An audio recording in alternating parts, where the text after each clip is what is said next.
नमस्कार दोस्तों, मेरा नाम विश्वजीत है और आप देख रहे हैं चैनल क्रिकेट स्कोर। बहुत बहुत स्वागत है आप सभी लोगों का क्रिकेट स्कोर चैनल में। अगर आप जिंदगी में कुछ करना चाहते हो, कुछ सीखना चाहते हो, तो सबसे पहले आपको दिल के दरवाजे को खोल के सीखना पड़ेगा।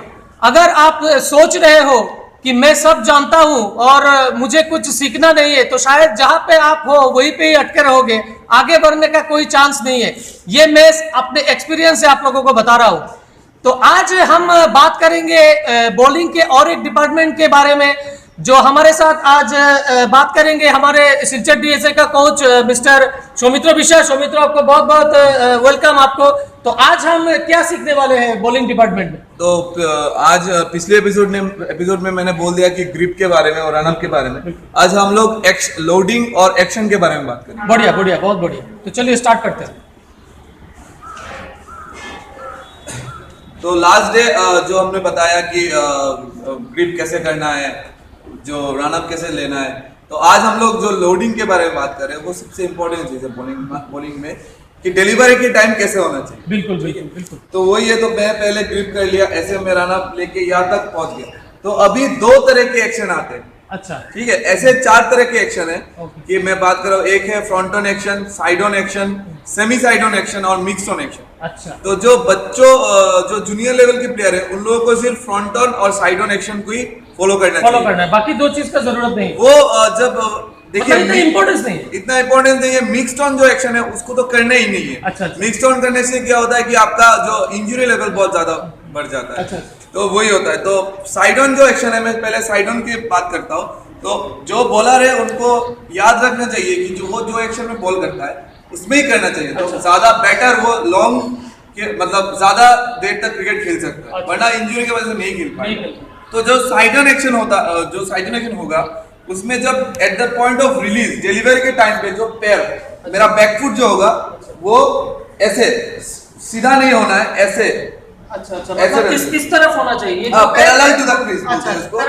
पैरेलल टू द क्रीज होना चाहिए। और जो मैं लोडिंग करूंगा जब भी, तो फ्रंट नी जो मेरा आएगा वो ऐसे करके जब मैं जो मैं फेंकूंगा तभी ये टुवर्ड्स द टारगेट होना चाहिए। मैं जिस दिशा में फेंकना, जो मेरा जो एरिया है, जो बैट्समैन जो मेरा टारगेट है उस पे होना चाहिए फ्रंट जो टो है।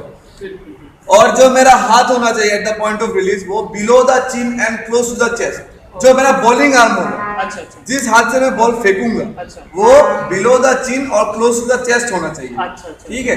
और जो मेरा नॉन बॉलिंग आर्म है, वो ये जो मेरा शोल्डर लेवल है उससे थोड़ा ऊपर होना चाहिए। और मुझे साइड से inside the line of the hand, जो हाथ का जो इनसाइड जगह है, अच्छा, इस तरह से बैट्समैन को देखना होगा मुझे। अच्छा, मतलब इस तरफ से। हाँ, इस तरफ ये जो एंगल होता है, इस एंगल से देखना है। इस एंगल से बैट्समैन को देखना है। अच्छा। ये एंगल से बैट्समैन को देखने से क्या होता है, जो मेन इंपॉर्टेंट है, मेरा जो हिप्स होता है, अच्छा। मेरा हिप्स और जो मेरा शोल्डर है वो अलाइंड होता है। Okay. At a single straight line aligned रहता है। तो जब मेरा एक्शन अलाइंड रहता है तभी क्या होता है, मेरा इंजरी का चांस कम होता है। कम हो जाता है। तो अगर मैं ऐसा करूं कि मेरा हिप्स का पोजीशन इस तरफ है और अगर मेरा शोल्डर ऐसे हो गया, ऐसे स्ट्रेट आर्म हो गया, तो इसको मिक्स्ड ऑन बोलते हैं। तो वो नहीं करना है। ठीक है। तो ये एक जो मेरा एक्शन में एक है। और एक है फ्रंटल एक्शन। जो फ्रंटल एक्शन होता है वो बहुत सारे बॉलर्स हैं, आप देखेंगे फ्रंट ऑन एक्शन में बॉल करता है। फ्रंट ऑन एक्शन में जो मेरा बैकफुट होगा वो टुवर्ड्स फाइन लेग होगा। जो मेरा फाइन लेग फील्डर है उस तरफ होना चाहिए। अच्छा। मतलब फाइन लेग फील्डर कभी वाइड भी रहता है, तो ऐसे नहीं कि फाइन लेग फील्डर की तरफ ही होना चाहिए। मतलब फाइन लेग जो पोजीशन है उस तरफ होना चाहिए। अच्छा। मेरा जो बैकफुट है, और फ्रंट फुट जो होगा वो हमेशा टुवर्ड्स टारगेट रहेगा। बिल्कुल पहले की तरफ, पूरा बिल्कुल पहले की तरह टुवर्ड्स टारगेट रहना चाहिए। और जब मैं बॉलिंग करूंगा तभी मेरा ऐसा होना चाहिए। ये बॉलिंग आर्म जो होगा वो हमेशा बिलो द चिन, ये चिन के नीचे और क्लोज टू द चेस्ट, अच्छा, यहाँ पे होना चाहिए। और जब मेरा हाथ नॉन बॉलिंग आर्म होगा वो ऐसे सीधा रहना चाहिए। मैं जब देखूंगा सीधा बैट्समैन को देखूंगा। इसके बाद तो हम ग्रेजुअली रिलीज कर देंगे बॉल। वही दो तरह के एक्शन। और वो जो आपने जो पहले जो बताया है उनको फॉलो करने का इतना जरूरत नहीं है। नहीं, मिक्स्ड ऑन एक्शन तो फॉलो नहीं करना ही एकदम। मिक्स्ड ऑन एक्शन नहीं कर, मतलब वो निगेटिव एक्शन है, उसको हम लोग करना नहीं है। अगर मैं फ्रंट ऑन में भी अगर मैं ऐसे पैर रखूं और ऐसे अगर देखूं, तो मेरा शोल्डर का पोजीशन इधर है और हिप्स का पोजीशन इधर है। तो वो फॉलो नहीं करना है मुझे, वो गलत है। बिल्कुल बिल्कुल, ऐसे करने से इंजरी के चांसेस भी वो बहुत ज्यादा। इंजरी के लिए है। बॉलिंग में जब इफेक्ट पड़ता है, इसके बाद इंजरी सबसे इंपॉर्टेंट की अगर मैं मिड स्टोनक में करूँ इंजरी होने का चांसेस सबसे ज्यादा रहता है। बिल्कुल बिल्कुल। सौमित्र, मैं आपसे एक चीज और जानना चाहता हूँ कि ये जो बहुत सारे मैंने देखा है कि इंजरी होता है, शोल्डर में इंजरी होता है और यहाँ पे एल्बो पे भी, मतलब बहुत सारे बॉलिंग से रिलेटेड बहुत इंजरीज होती है। तो आप एक कोच है, आप ज्यादा बता सकते हैं ये इंजरीज को कैसे रेक्टिफाई करना है और इंजरीज का मतलब होने का कारण क्या होता है बॉलिंग? देखिए, इंजरीज के बहुत सारे कारण है। पेस बॉलर की, जैसे कि बहुत सारे जूनियर लेवल के प्लेयर से हुआ कि वार्म अप नहीं करके बॉल कर लेता है। बिल्कुल बिल्कुल, राइट राइट। और इसके बाद पानी कम पीता है। Yes.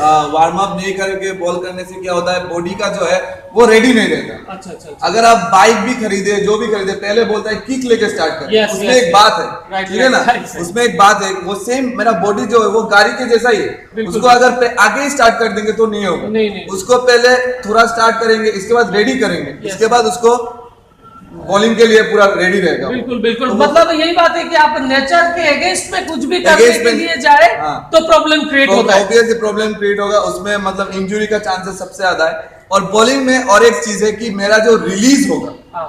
रिलीज जो होना है वो कैसे होगा। देखिए, मैं एक बात बताता हूँ, जो स्पिनर है, जो स्पिनर जो बॉल करता है, स्पिनर का बॉल ऐसे ऐसे करके जाता है, सीधा जाता है। बिल्कुल बिल्कुल। और जो पेसर है, पेसर का हमेशा पीछे की तरफ रिवर्स घूम Yes, के yes, जाता है। right, right, right. हाँ, हाँ। तो जब बॉलिंग करेंगे हम लोग, जब ऐसे एक्शन लेके बॉलिंग करेंगे, तभी इसके जो मेरा 2 उंगली है, इससे बॉल को ब्रश करना होगा। Yes, right right. वो ब्रश करने से बॉल सीम में भी जाएगा और अच्छा होगा। अच्छा अच्छा, तो आप कह रहे हैं कि इस तरह से उठा के इसको ऐसे ऐसे रोल करना ऐसे है, ब्रश करना है। ब्रश करना है इसको, हाँ। तो वो पढ़ने के बाद जाएगा जोर से। अगर यहाँ से हम लोग ऐसे रिलीज कर देंगे तो नहीं होगा। अच्छा। यहाँ से अगर ऐसे छोड़ देंगे तो नहीं होगा। नहीं उसको ऐसे आके ऐसे ब्रश करना होगा। और जो मेरा बॉलिंग आर्म होगा वो ब्रश करने के बाद ऐसे बाहर से निकलना होगा। बिल्कुल बिल्कुल। तो हम आपसे एक बात और जानना चाहते हैं कि बहुत सारे प्लेयर्स का मैंने बात किया है, एक प्रॉब्लम रहा है और उन्होंने मुझसे ये भी कहा है कि वो पेस को कैसे इंप्रूव करें। अपने जो बॉलिंग का जो पेस होता है ना, बहुत सारे बॉलर्स है जो मीडियम पेसर्स है, वो अपने बॉलिंग का पेस इंप्रूव करना चाहते हैं, तो इसके लिए कुछ सोल्यूशन है क्या? देखिए, जो जूनियर लेवल के प्लेयर्स है उसके लिए जो हम लोग का आपका जो मेन एपिसोड है वो जूनियर लेवल्स के प्लेयर के लिए है। अच्छा। तो देखिए, अगर सीनियर में हम लोग चले जाएंगे तभी बहुत स्ट्रेंथ, मतलब एक्सरसाइज होता है कि मसल्स को स्ट्रेंथ करे, शोल्डर को स्ट्रेंथ करे। तो जूनियर लेवल को जिम वूम में नहीं जाना है। अच्छा अच्छा, जूनियर जाने से उन लोगों को बहुत प्रॉब्लम, मतलब 18 इयर्स के बिलो नहीं जाने से अच्छा है। अच्छा। हाँ, तो मतलब हाइट किस बोलते हैं कि हाइट रुक जाता है, तो उनके लिए एक सॉल्यूशन है पेस बढ़ाने के लिए। तभी उन लोगों को जो उनका नॉन बॉलिंग आर्म है, अच्छा। जिस हाथ से वो बॉलिंग नहीं करता, अच्छा अच्छा, उसको जोर से खींचना होगा। यस। अब मैं एक बात बताता हूँ कि जैसे ऐसे मैं जब वॉक करता हूँ, जब भी मैं नॉर्मल वॉक करता हूँ, तभी जब मैं वॉक करूंगा तो ये हाथ जितना जाएगा ये हाथ भी इतना ही उठेगा। Yes yes yes. ये हाथ इतना ऊपर उठा, ये हाथ इतना ऊपर नहीं उठता है कभी। जब मैं बॉलिंग करता हूँ तो मैं ये हाथ जितना जोर से घुमाऊंगा, पहले ये नॉन बॉलिंग आर्म, अगर लेफ्टी बॉलर हूँ तो मैं ये मेरा जो नॉन बॉलिंग आर्म होगा, और राइटी बॉलर के समय ये नॉन बॉलिंग आर्म, तो मैं ये जितना स्पीड से घुमाऊंगा ये अकॉर्डिंगली ये वाला हाथ भी ज्यादा स्पीड में घूमेगा, उतना स्पीड भी हाँ। अच्छा। तो मुझे फोकस इस हाथ में करना है। अच्छा। अगर मुझे पेस जनरेट करना है तो इस हाथ में फोकस करना है और इस हाथ को जोर से घुमाना है, अकॉर्डिंगली ये वाला हाथ भी जोर से आएगा। तो ये हम लोग एक टेक्निक है कि पेस बढ़ा सकते हैं। ठीक है, तो हम लोगों ने जाना है कि सौमित्र ने अभी बताया है कि ज्यादा कुछ करने का जरूरत नहीं है। अगर आप चाहते हैं कि जिम करना है तो वो 18 इयर्स के बाद कर सकते हैं, उससे पहले करने से कुछ प्रॉब्लम हो सकता है। और जो बताया है अभी सौमित्रों ने कि ये जो नॉन बॉलिंग आर्म है उसको आप जितना ज्यादा आप जोर से, मतलब इसे चेंज खींचेंगे उसको, उतना ही जोर से ये हाथ भी मतलब जाएगा। तो ये एक बहुत ही छोटा और बहुत ही इम्पोर्टेंट एक टिप दिया है यहाँ पे सौमित्रों ने। तो आज हम लोगों ने जाना है बॉलिंग के बारे में, 2 पोजीशन के बारे में, फ्रंट ऑन और साइड ऑन एक्शन के बारे में जाना है। उसके बाद बात किया है हमने सौमित्रों से कि किस तरह से आप जो इंजरी है, बहुत बड़ी एक प्रॉब्लम है, बहुत सारे मेरे भी प्रॉब्लम है और मैंने आसपास के जितने भी प्लेयर्स हैं उनका भी मैंने प्रॉब्लम देखा है कि शोल्डर में प्रॉब्लम होता है। ये क्यों होता है, कि सौमित्रों ने बताया है कि ये गलत एक्शन की वजह से भी हो सकता है। और इसी के साथ साथ अगर आपने वार्म अप अच्छी तरह से नहीं किया हो, ये बहुत इंपॉर्टेंट है, मैच में स्टार्ट होने से पहले आपको वार्म अप करना बहुत जरूरी है, पानी भी पीना बहुत जरूरी है। तो बहुत सारी चीज हमने आज जाना है सौमित्रों से। तो सौमित्रों, आपको बहुत बहुत धन्यवाद। आज हम लोगों ने आपसे बहुत कुछ चीज जाना है, और हमारे साथ जो प्लेयर्स है सिलचर डीएसए के जूनियर प्लेयर्स है, वो लोग भी हमारे साथ है, उन लोगों को भी आज बहुत हेल्प होगा। और मैं उम्मीद से कह सकता हूं कि जो व्यूअर्स इस प्रोग्राम को देख रहे हैं इंडिया में और सिलचर में और आसाम में, जो भी प्लेयर्स देख रहे हैं, उन प्लेयर्स को भी बहुत बहुत बेनिफिट होगा। तो मैं उम्मीद करता हूं ये वीडियो आप लोगों को अच्छा लगा होगा। अगर अच्छा लगे तो इस वीडियो के नीचे एक रेड कलर का बटन है, उस पर क्लिक कीजिए और सब्सक्राइब कर लीजिए, और उसी के साथ एक बेल आइकन है, उस पर क्लिक कीजिए, ताकि आने वाले दिनों में मैं जो भी वीडियो अपलोड करूं क्रिकेट के ऊपर सबसे पहले नोटिफिकेशन आप लोगों को मिले। तो मिलते हैं अगले एपिसोड में, तब तक के लिए नमस्कार।